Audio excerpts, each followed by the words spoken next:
I have one more quick story, and I know we're about out of time here today. One more quick story I want to get to very briefly. I sent Matt the wonderful clip on this too, but this is not related to our issue today of race, but it is related to the astonishing audacity of the American left, the sense of emboldened self-righteousness. We decide what's true. We decide what can be said. We decide who can speak and who must shut up. And everyone in the country must agree. We have a bullying American radical left that is trying to say no one speaks anything, no opinions allowed except those approved by the radical left. And it's even made its way into the higher echelons of a Silicon Valley company called eBay. You all know what eBay is. You can go on there and buy and sell stuff.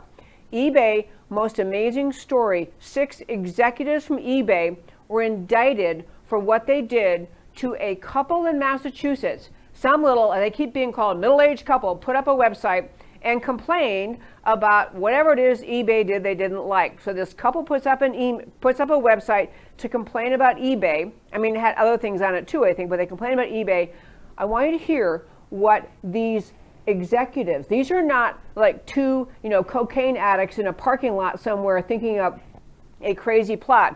These are executives at eBay, what they did to this couple, and it is the same attitude. It's the same attitude of the left that says no one is allowed to have an opinion we don't agree with. No one's allowed to challenge us. No one's allowed to criticize us. Listen to what the Department of Justice had to indict 6 officials from eBay for what they did to this one couple for putting up a website they didn't like. Addressing federal cyber stalking charges against 6 individuals. Let's listen in. Of harassment and intimidation against a middle-aged couple living in Natick, Massachusetts. That couple published an online newsletter that reviewed and was sometimes critical of eBay and other e-commerce companies. Jim Baugh, eBay's former senior director of safety and security, is being sought by federal agents in California, while David Harville, eBay's former director of global resiliency, was arrested this morning in New York City. They were charged with conspiracy to commit cyberstalking and conspiracy to tamper with an investigation.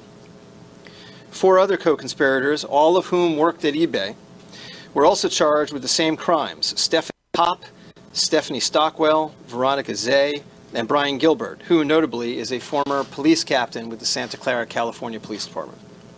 The complaint alleges that the victims were targeted because eBay executives were unhappy with the coverage of eBay on the couple's website. To be clear, based on the complaint unsealed today, eBay executives were not merely unhappy with the victims' coverage, they were enraged.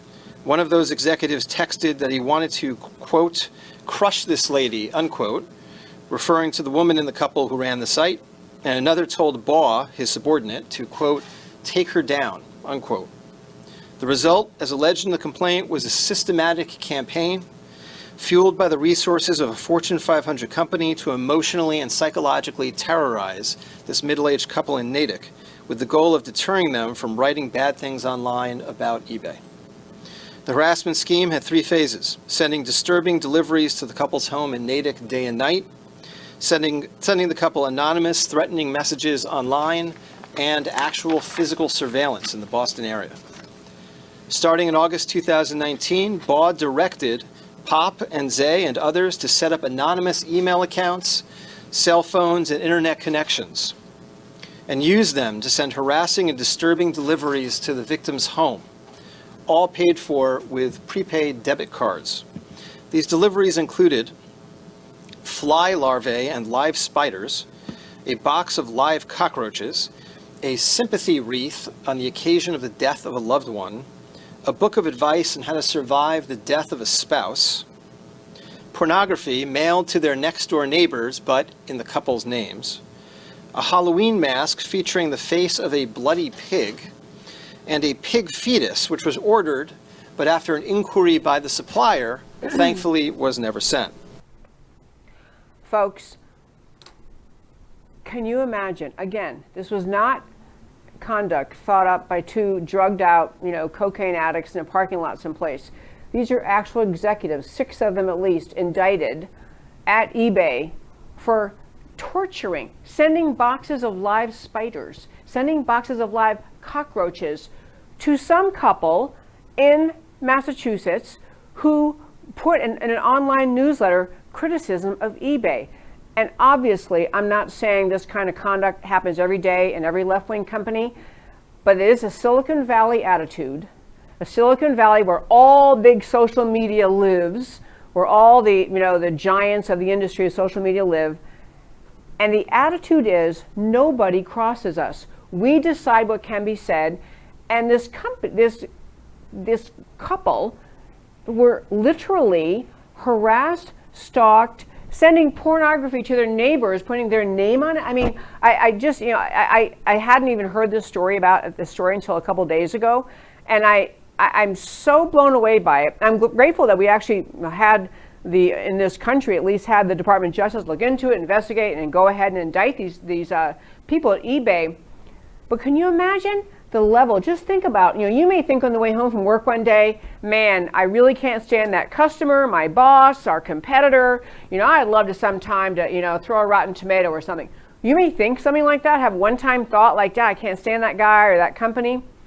But this went on for months.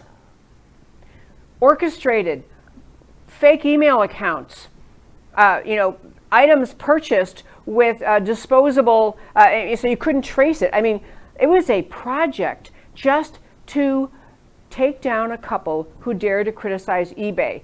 And I again, it's truly unique. It's grotesque, but it is also it's emblematic of how just the ego, the smugness, the self-righteousness, the attitude of the leftists in this country are just nobody challenges us. I mean, this is eBay executives. It wasn't two goofballs in the mailroom. Executives